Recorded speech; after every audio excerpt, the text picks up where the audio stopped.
I'm driving the patrol car north on State Road 9. There's a field of knee-high sweet corn to my right, stretching off to the horizon, glowing pale blue in the moonlight. I pass a little country church on my left. Its lights are off, but the changeable sign out front declares, in bold black capital letters, "This world needs God, now more than ever." As I drive past, I wonder how long it's been since they've changed the sign. Might be days, might be years. Who knows? The police radio crackles to life, and the ever-peppy voice of Sandra at dispatch fills my patrol car. Evening, fellas. AVL's on the fritz again. Anybody up near Tri-Lakes right now? I grab the radio. 10-4 dispatch. This is 8L20. I'm north on 9. What's up, Sandra? Hey, Chris. It's probably nothing. But could you swing by Pluto's place? We've got a noise complaint from the neighbor again. I hesitate. I've only been with this sheriff's department for 2 weeks now. I'm still getting to know these country lanes and the scattered little towns of the rural county. 10-9 dispatch. I'm not familiar with Pluto's place. Is that like a restaurant or something? On the other end of the radio, Sandra chuckles. I forgot you're new, Chris. I'm talking about Mr. Pluto Hemlock. We get a lot of calls about old Pluto. He's a character. Ah, gotcha. One of those. Who is he? Bit of a 1073. She tells me, the code for a mental subject. Pluto's a truck driver. Lives out by Crooked Lake. Eccentric as hell. His neighbors call in a complaint every week or so when he's not on the road. Is he dangerous? Not really. Just crazy, bless his heart. Understood. And you said there's been a noise complaint? Yep. Old Miss Freewalt next door says she's been hearing this god-awful crying the last few nights. Says at first she thought it was an injured animal, but now she thinks it's a baby crying. Couldn't that just be his grandkids visiting or something? Pluto doesn't have any family, I don't think. More likely he's got his TV's volume cranked all the way up. He's half deaf. He's got to be at least 90 by now. No worries, Sandra. I'll check it out. What's the address? 616 Morshes Road. You'll see his truck parked beside the house. 1017 dispatch. I'm on my way. Setting down the radio, I enter the address into the GPS on the mounted tough book. It isn't far. I take a left onto a gravel road between 2 fields of soybeans, my headlights casting ghostly ovals across an abandoned silo that stands like a tombstone against the starry sky. The night is quiet, peaceful, boring even.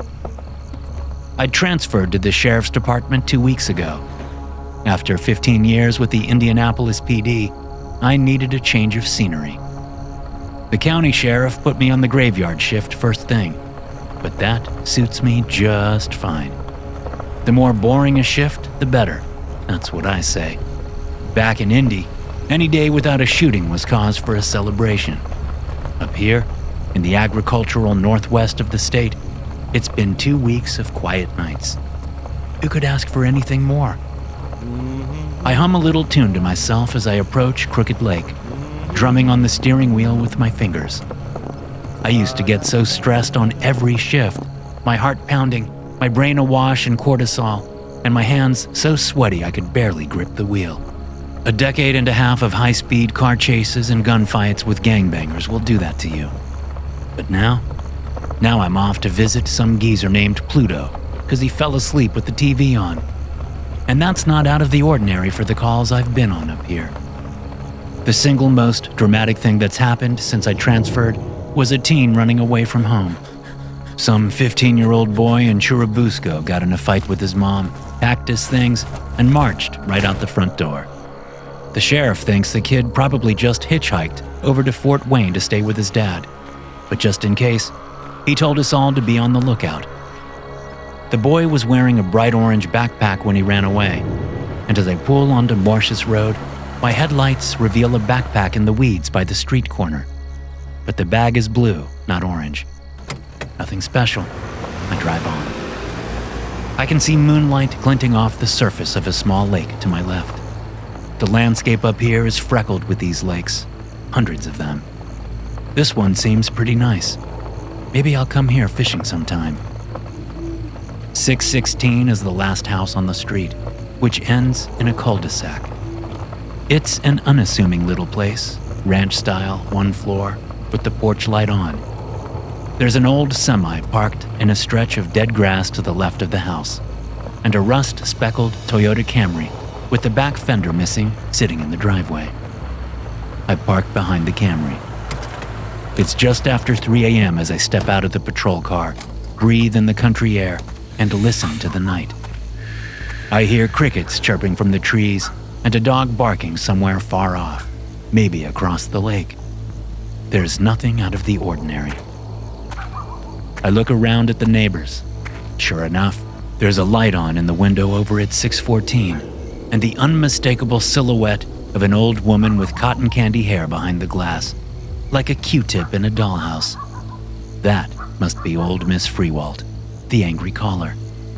I guess when you're old and alone and awake in the middle of the night, spying on your neighbors is about the only interesting way to pass the time. Crossing my arms, I give it another 30 seconds. Nothing. I let out a sigh. Well, I don't want to go banging on doors and waking up 90-year-old men for no good reason, so I'm about to climb back into my patrol car when I jerk upright, my hand snatching automatically at my holster. That wasn't Fox News on full blast, that's for sure. But it didn't sound like a crying infant either. It sounded like... What the hell did it sound like? It must have been an animal, right? Something big, maybe something hurt. The one thing I'm sure of is that it definitely came from 616. And if it were that loud out here, it must have been deafening inside the place. I pull out my flashlight and walk quickly up the driveway, looking around the yard, which is overgrown, and I walk up to the front porch, which looks about ready to cave in. Stepping cautiously up the rotten stairs, I approach the front door. Sheriff's Department, Mr. Hemlock? Are you home, sir? From the corner of my eye, I see the light in the neighbor's window go out. The night seems a lot darker all of a sudden. Quieter, too. Even the crickets seem startled by the eerie noise. Pluto Hemlock? This is Sheriff's Deputy Creech. Please come to the door, sir. I hear noises inside. An old man's cough and what sounds like furniture scooted across a hardwood floor. Locks are turned, then... Who in tarnation is knocking at this hour? His voice is high and breathy, and phlegm rattles in his throat. I lower the flashlight so the beam doesn't hurt his eyes, but he's standing back away from the door, out of reach from the porch light's glow. I can't see him clearly, just the outline of a gaunt man, bald, with large protruding ears and dangling earlobes. Are you Pluto Hemlock? Last time I checked, he says, chuckling at his own joke. But the laugh quickly turns into a wet and persistent cough. You all right, sir? You need some water? He holds up a skeletal hand, clears his throat, and swallows. I can hear the phlegm forcing itself back down his throat. You don't look like you're selling them Girl Scout cookies. Who are you? It's late. I'm Deputy Creech with the Whitley County Sheriff's Department. I'm here about a noise complaint. Your neighbors called it in, and I heard it too, just now. Gave me quite the fright. Do you have any animals on the property, sir? Oh, phooey all that, he says, leaning on the door and releasing another wet cough. I don't have no animals, or no baby, or no gosh darn elephant, or whatever that old hag. And please do pardon my French, officer. That old hag next door keeps claiming to hear. It's coyotes, that's all. Over by the lake. I keep telling her that, but she won't listen. I wrinkle my nose. There's a smell coming from inside the house, getting stronger the longer I stand here. Several smells, actually. I can smell Mr. Hemlock, that distinct odor of the very old, but there's also a whiff of mildew in the air, and something else. Something like rotten meat. I lift my flashlight a couple inches to cast its beam into the hall behind him. The carpet is filthy, and junk lines the walls. Hemlock is holding a heavy book in one hand. Is there anybody in the house with you tonight, Mr. Hemlock? You can call me Pluto, officer. Creech? Don't know no Creech over at the sheriff's department. Are you new? Yes, sir. Pretty new. I hold the flashlight a little higher. Its beam crosses up over his flannel pajama shirt, which hangs baggy on his skinny torso, and casts a white glow across the bottom of his chin. The chin is square, peppered with a few days' worth of white whiskers and pink splotches against the sallow skin. Shadows stretch up across his face, and the light gleams dimly in his watery, bloodshot eyes. So, how about it, Mr. Hemlock? Are you alone tonight? Oh, it's just me and God here, he whispers, eyes squinting in a grin. I see. And do you think I could have a look inside, sir? Just to make sure everything's all right? He squirms, his mouth making chewing motions, and the phlegm rattles in his throat. Okie dokie then, he says, holding open the door, then turning and shuffling down the hall. I was reading just now when you knocked. Reading your Bible, sir? Nope. Biology textbook. Bet you didn't expect that, eh, Deputy Creech? I do a whole lot of reading when I'm not on the road. I step inside, wincing at the smell, and close the door behind me. The house is dark. You were reading in the dark? I ask, holding up my flashlight. Its beam illuminates the dingy hall, and the man's hunched back as he turns right through a doorway. No, he assures me. A light pops on in the adjacent room. I turn off my flashlight and follow him into a living room. Newspapers and battered books are stacked into columns on the floor, on the coffee table, and on the old, boxy TV in a corner. It's a mess. He shuffles over to a sagging couch and sinks into it, releasing a moan and another little cough, holding the book on his lap. I do have a Bible, of course. Several. King James, or around here somewhere. And a Quran, a Book of Mormon, Bhagavad Gita, all the biggies. Even a lovely edition of the Agam Sutras. That's what convinced me to go vegan. Is that so? I say, looking around the room and stepping closer to the sofa. There's a cracking sound under my shoe. I look down. I've stepped on some tiny plastic toy, like something you'd get in a Happy Meal. Do you have any grandchildren, Mr. Hemlock? The immortal jellyfish. The answer is so unexpected that I look up, staring blankly at him for a good 5 seconds. The what now? He grins. It's a crazy smile. The toothless jaws pressing together, jowls loose, pale lips curled and quivering. That's what I was reading about just now in the science book. Turritopsis dohrnii. That's its scientific name. Lives in tropical waters. Amazing little creature. I step around the broken toy on the carpet, examining the junk piled beside the TV.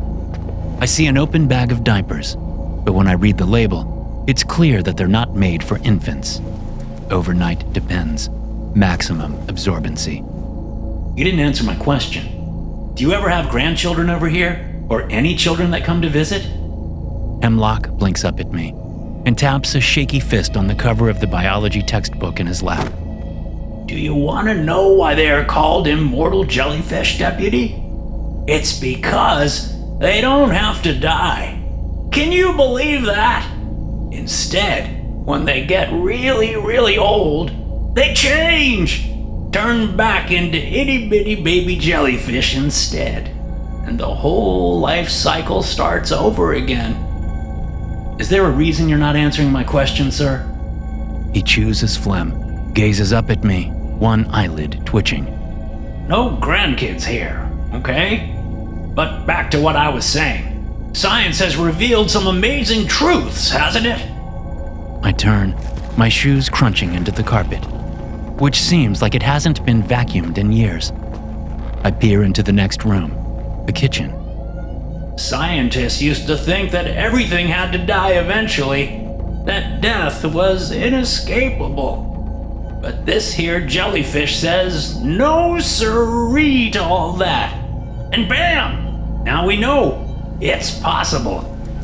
I look back at him over my shoulder. What's possible? He grins again. Some things don't have to end. Everything has to die. Or it has to change. That's the ticket to immortality. And that there little puzzle piece helps to answer a lot of big questions. Right. Do you mind if I take a look around your home, Mr. Hemlock? He chuckles. Ain't no coyotes in here, officer. Creech, was it? What's your first name? Deputy, I say stiffly. I'm tired of his games. The smell is making me sick, and there's something not right here. I'm gonna have a look around. I walk out of the living room. He doesn't stop me. I go into the kitchen. It's nasty with mold on the walls and flies everywhere. There are 2 bedrooms off the hall. One has a bed, half buried in more books and old paper atlases. The other is so filled with cardboard boxes that I can barely get the door open. Finally, I check the bathroom. There's mold on the ceiling, and I have to clasp a hand over my nose and mouth because of the stench. The bathtub is filled with plastic grocery bags, each of them which looks like it holds a used diaper. Christ, I mutter under my breath. I'm gonna have to get someone from the county to come down here tomorrow for a proper wellness check. There's no way this guy can function out here alone. And if he's still driving that truck outside, then nobody on the Indiana highway system is safe. The last door I come to leads to the garage. It's cluttered, of course, and there are 4 deep freezers lined up on the concrete floor, buzzing softly.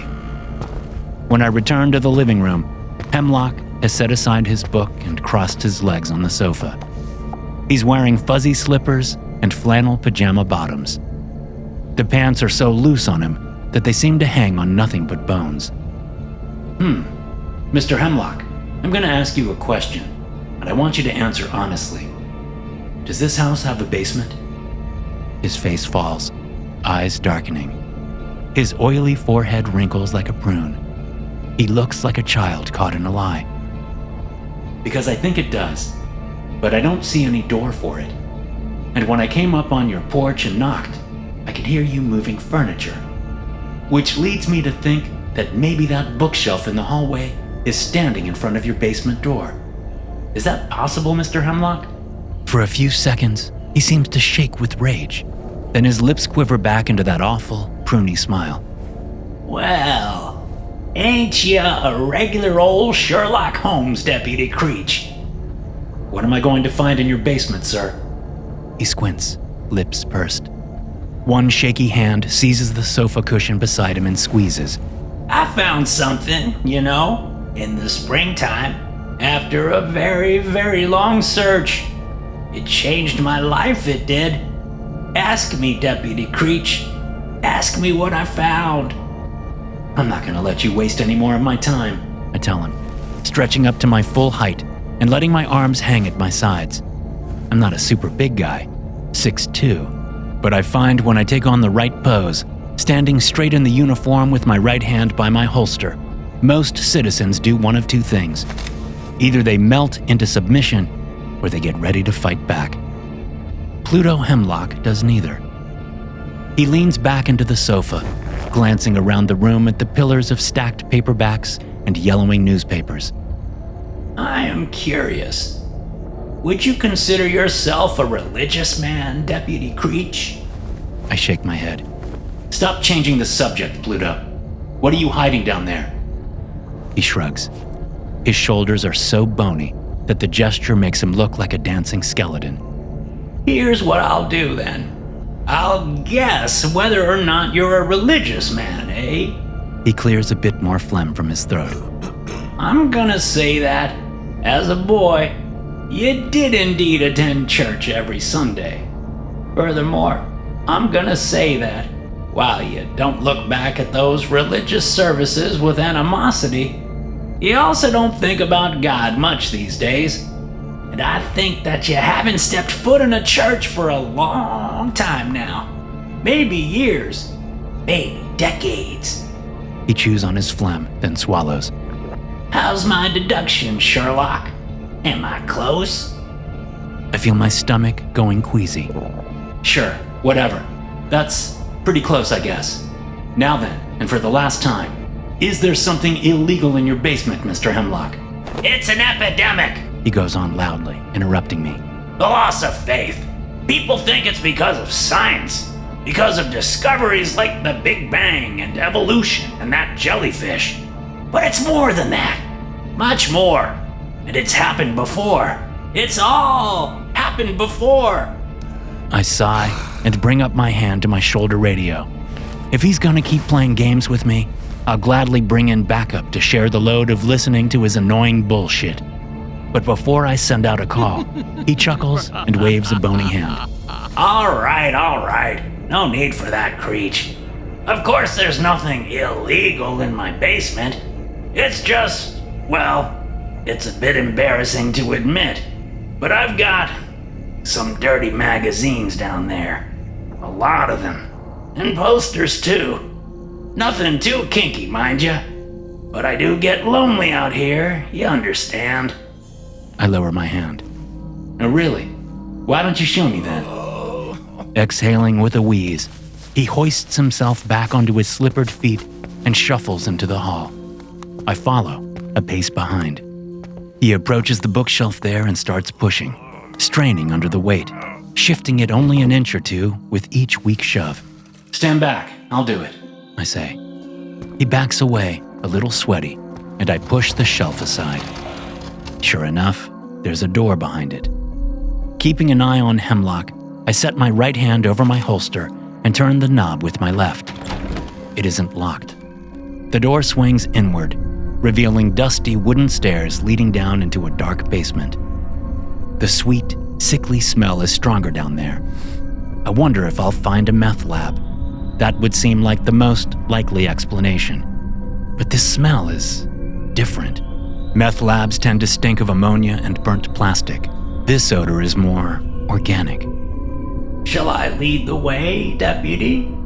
I step aside, watching him carefully as he moves down, one stair at a time, wheezing with each movement. At the bottom, he straightens up, one hand on his lower back, and reaches up to tug on the pull chain of an overhead light bulb.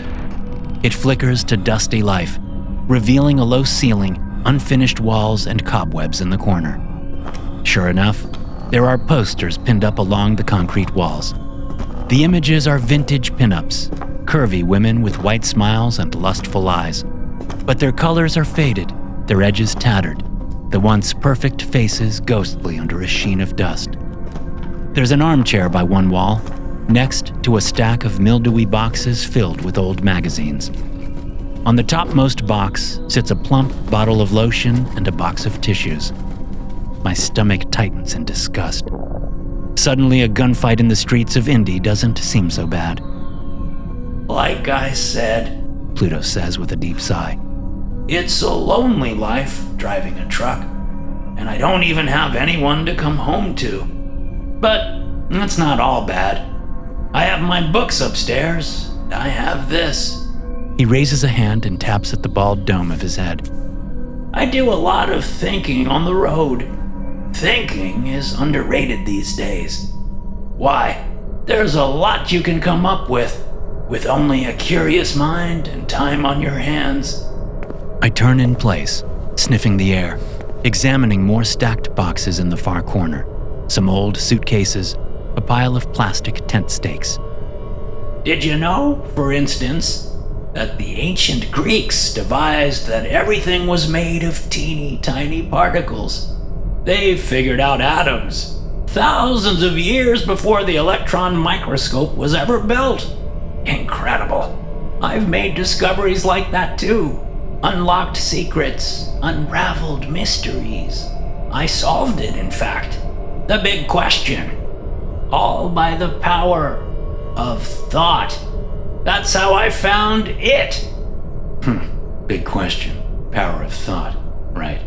I mutter, not really paying attention to his ramblings. As I turn to the area behind the stairs, I stop. The light doesn't reach back there, so I pull out my flashlight again. Its beam reveals that two makeshift walls have been constructed behind the stairs, forming a corner room. It looks like Hemlock put the walls up himself. The workmanship is shoddy, and the drywall sheets are misaligned. There's a door on one side, painted black, with an old brass knob. You want to tell me what's in that room, Mr. Hemlock? He inhales noisily, throat rattling.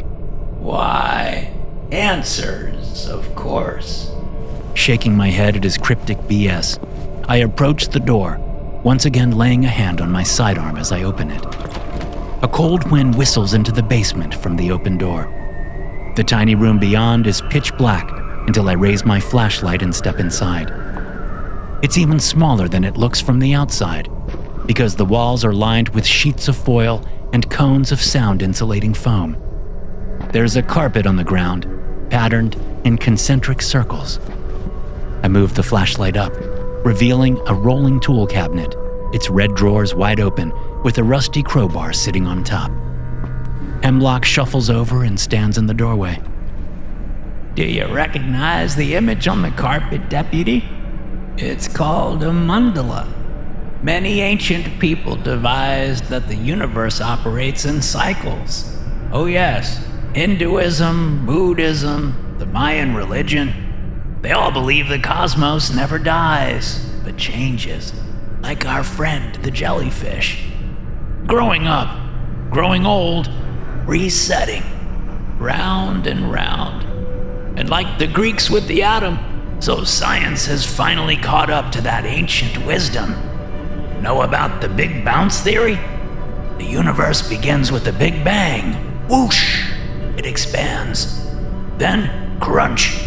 It smashes back together. Then bang! Then crunch, bang, crunch. Forever. I turn and shine my flashlight into the other side of the small room, where more cardboard boxes are stacked, but they don't hold my attention for long. My mind catches up to what my eyes just saw, and I swing the beam back onto the wall. Holy shit, I whisper, taking in a quick breath. There's a hole in the outer wall. It's circular, 2 or 3 feet in diameter, and a couple feet off the ground. The concrete has been smashed, the earth burrowed into. I take a step forward, aiming the flashlight down the bizarre tunnel. But after a few rocky feet, the beam falls to penetrate the darkness. I have no idea how deep this hole goes, but I can feel gently pushing air issuing from it, sickly sweet and warm. Mr. Hemlock, I say, my voice an angry whisper. You want to explain this to me? He laughs, a hearty cackle devolving into another wet bout of coughing. Didn't that Christian mother of yours ever tell you, Deputy, that all people have a so-called God-shaped hole inside of them? I turn around. He's closer to me now. My flashlight makes crazy shadows on his smiling face. They always say the same thing. They say you can try to fill that hole with other things. With drugs, with sex, with money. But nothing else really fits, does it? Only the Lord. Well, this hole is like that hole. Bullshit.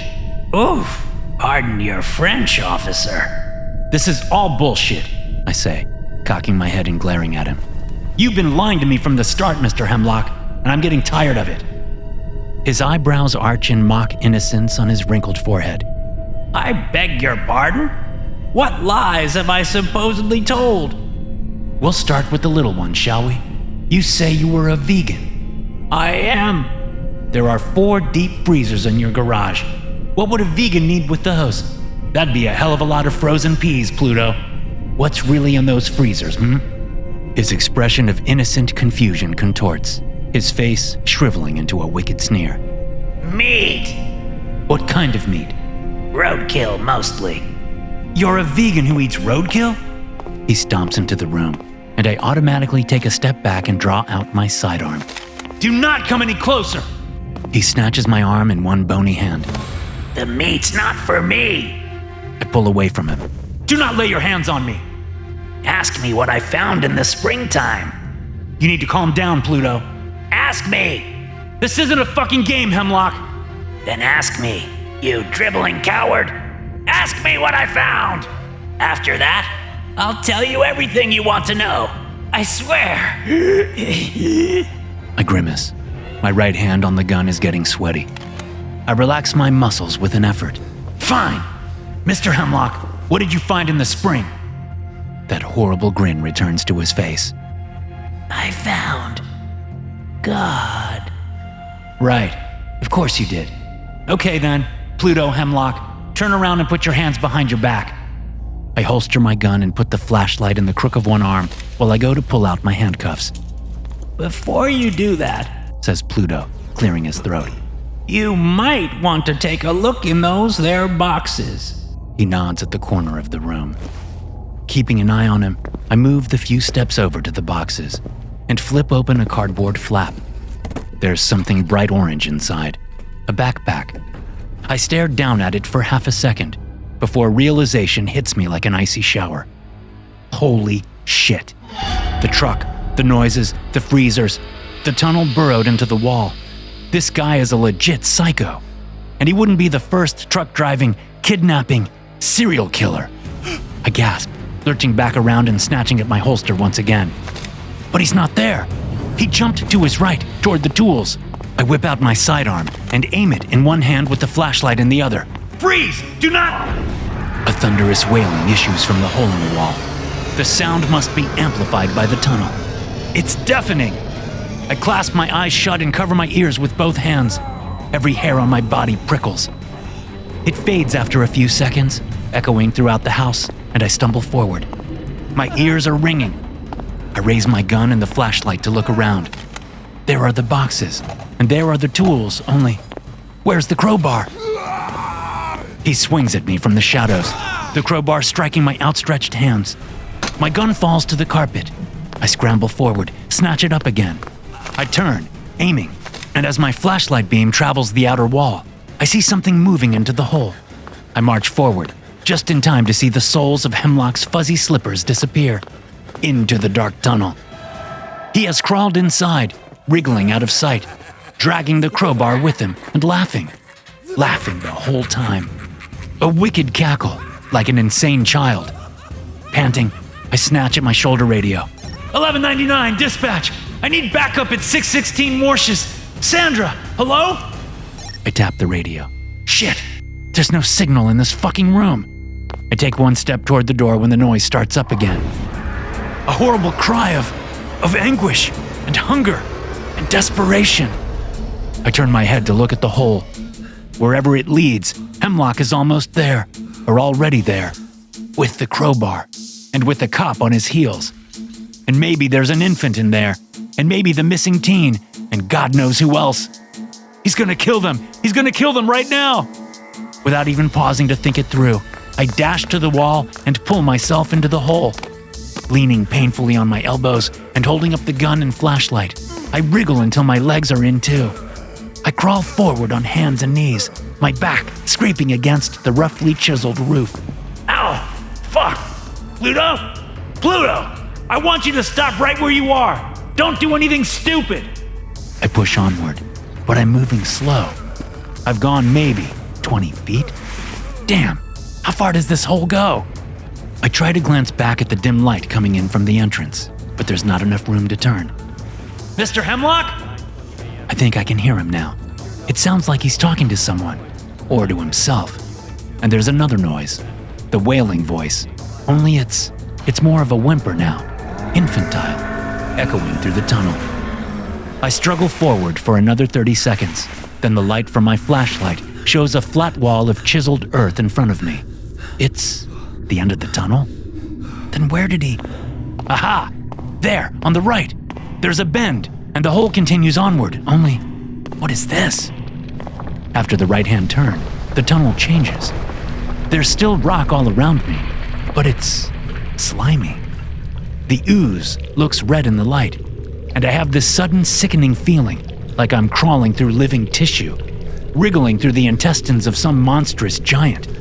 But that's ridiculous. The slime has got to be geological, oil or something. The tunnel starts to move downward at an angle. My knees slip out from under me. I fall on my face, grunting, and when I move a few more feet, I feel my whole body start to slide, forward and down. Fuck! Fuck! Fuck! My elbows and knees slip and I pitch forward, dropping down a steep, slippery incline. like some hellish waterslide beneath the earth. I slide for several very long, very nauseating seconds, like the world's spinning, slick and red around me. Then I'm spat out of the end. I land hard on wet stone and tumble, my gun and flashlight both bouncing away. I pull myself up onto my hands and knees. My head still feels like it's spinning. Pluto, don't move. That's an order. I see my gun near me and snatch it up. I straighten up on my knees, looking around. Where the hell am I? A cave? It's gotta be. There's a soft red light all around me, but it takes my eyes a minute to adjust.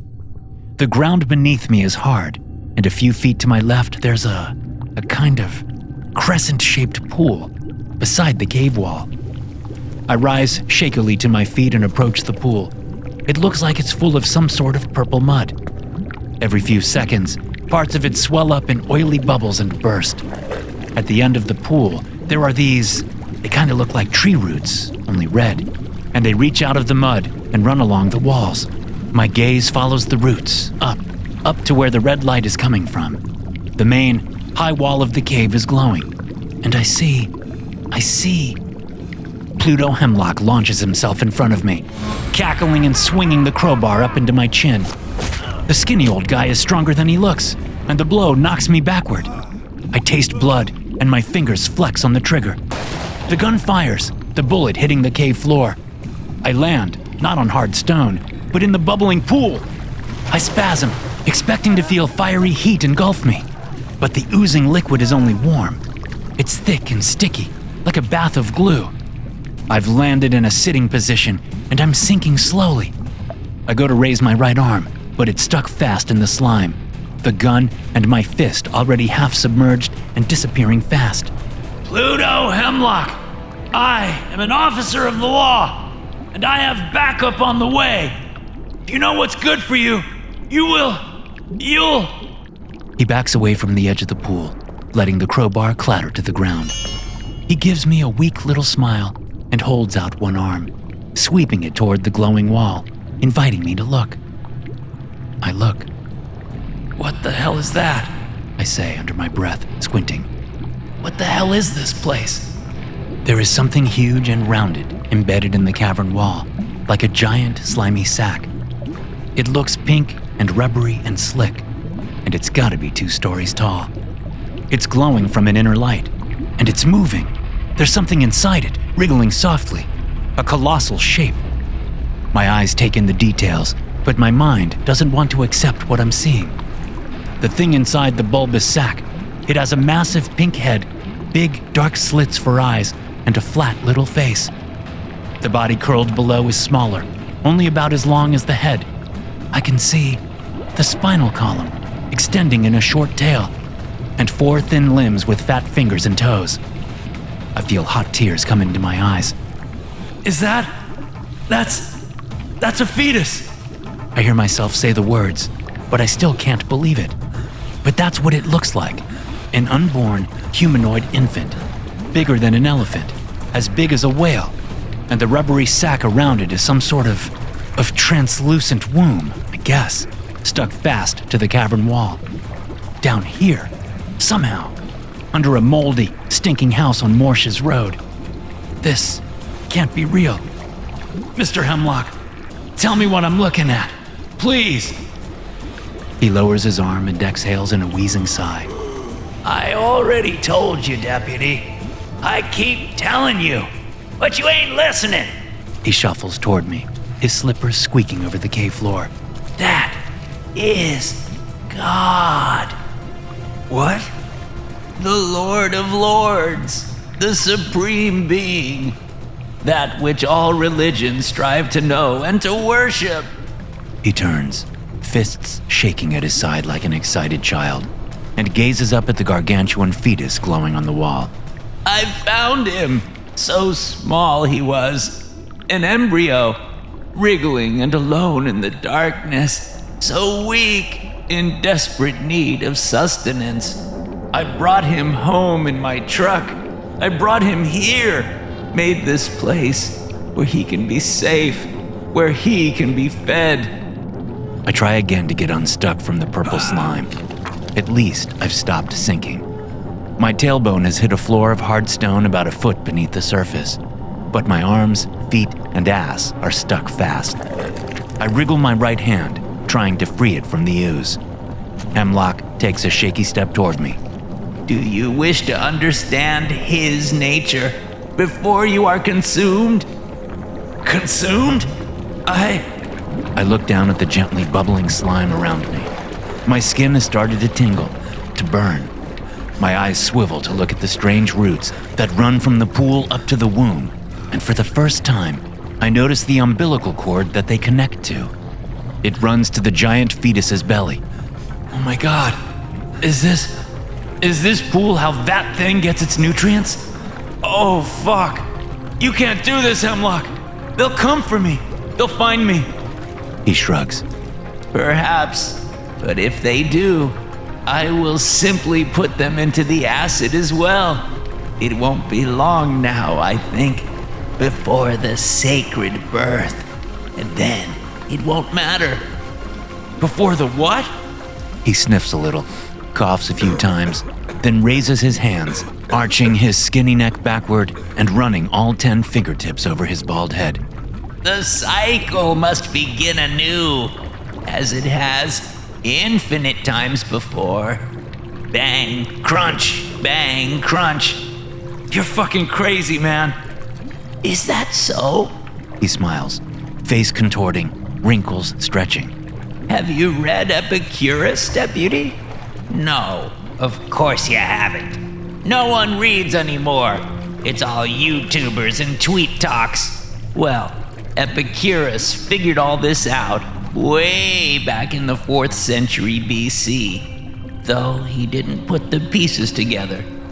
It was he who proved, by logical reasoning, the non-existence of any omniscient, omnipotent, and omnipresent deity. Do you want to know how he did that? Don't you want to know? Sweat drips down my forehead, stinging my eyes. Under the slime, I can feel my right hand getting sweaty. Maybe if it gets slick enough, I can pull it out. Listen to me, Mr. Hemlock, I say, trying to keep his attention while I wiggle my sweaty hand back and forth. If you help me get out now, we can leave this place together. You obviously have another way out of here. And then we can come back with scientists, okay? Maybe somebody from IU. Yeah, they can study this thing you found. How does that sound? He grimaces, annoyed at being interrupted. Clearing phlegm from his throat, he continues his lecture. The Epicurean paradox goes like this. If God is willing to prevent evil, but is unable to do so, he must not be all-powerful. If he is able to prevent evil, but chooses not to, then he is not all good. And if he is both willing and able to prevent evil, then why does evil persist? They are all good questions, but nowadays, the paradox is misunderstood. All these young atheists and nihilists, they think it means there is no God. They are wrong. Ha! Obviously. He leans down, groaning as he squats and lowers himself to face me at eye level. God is real, Deputy Creech, but God is not all-powerful. Not all the time. He cannot be. His power ebbs and flows like the nature of all things. And like all things, God must either eventually die or else change. God changes, Creech. God is changing now. Behind him, the shape moves, tilting back its bulbous head, gripping its pudgy fingers into red fists. Its undersized mouth opens and it cries out hungrily. The rubbery womb vibrates, and the eerie sound echoes through the cave around us. Hemlock laughs, closing his eyes and basking in the noise. Like the immortal jellyfish, like the Big Bang and the Big Crunch. So God must have his phases, growing up, growing old, resetting. And they say the God of the Old Testament days was an old man up in the clouds, dealing justice upon the wicked and speaking to the minds of the righteous. They're not wrong, no siree. But you and I, alas, are cursed to live at a moment when God must transition once again, must make himself small, make himself weak. That is why our world is so very dark right now. The loss of faith, the spread of hopelessness, of political divide, the unfettered, unpunished greed that controls the earth. They are like weeds in a garden, in need of plucking by the hands of a sacred groundskeeper. And soon the Lord shall reemerge, a child God, full of vigor and energy and dreams of a better world. Then, like the Renaissance after the Dark Ages, we shall see the light return. I wince, tugging my sweaty right hand. It moves up a few inches. Yes, I can get it out. I can do this. You think you're righteous in all this, Hemlock? I know what you're doing. You're feeding that thing humans, aren't you? The runaway boy, and whoever had those suitcases in your basement. Let me guess, you picked the victims up hitchhiking. Pluto nods, unconcerned. I tried feeding him animal flesh at first, the roadkill, but something wasn't right. The flesh wasn't enough. But humans? Oh, he likes the taste of human. My theory is, and mind you, I can't prove this yet, is that he needs the human souls to really thrive. I think God put so much of himself into us when we were created that now he needs to borrow some of that energy to rejuvenate himself. Perhaps, yes, maybe that's why we were created in the first place. Of course, to aid him during the transition and to provide him sustenance. You're killing innocent people down here. I'm giving their existence sacred meaning, Deputy. They were lost in this world. What about that kid's toy up in your living room? Who did that belong to, huh? A lost soul? He grins, eyes twinkling in the red light. Ah, yes. The little girl and her mother were eating cheeseburgers by the road. Their car had broken down, you see. They were so very grateful for the ride. And you brought them here, drowned them in this purple shit. You murdered them, Hemlock. He shrugs. I am but the servant of a higher power. If you take issue with my actions, your fight is with God. He points a finger at the wall. Whatever that thing is, I say, feeling my hand finally slip free from the ooze. It isn't God. Maybe it's a demon or a fucking alien. I don't know. But it isn't God, I'm sure of that. Pluto cocks his head. Sure of it, you say? Suddenly the sheriff's deputy is a man of faith once more. See, that's the power in this cave. Down here, faith is renewed, and loyalty is rewarded. Here's your fucking reward. I raise the gun, aiming at the center of Hemlock's flannel shirt. He freezes, eyes squinted, breath catching in his throat.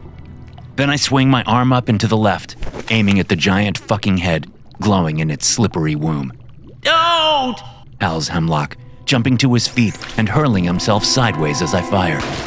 The old man's body is thrown backward through the air, the bullet punching into his chest, the air in his lungs escaping in a breathy oomph as he tumbles backward. Gritting my teeth, I take aim for a second shot at the fetus, only the eyes on the wall, they've opened. They stare down. They stare down at me.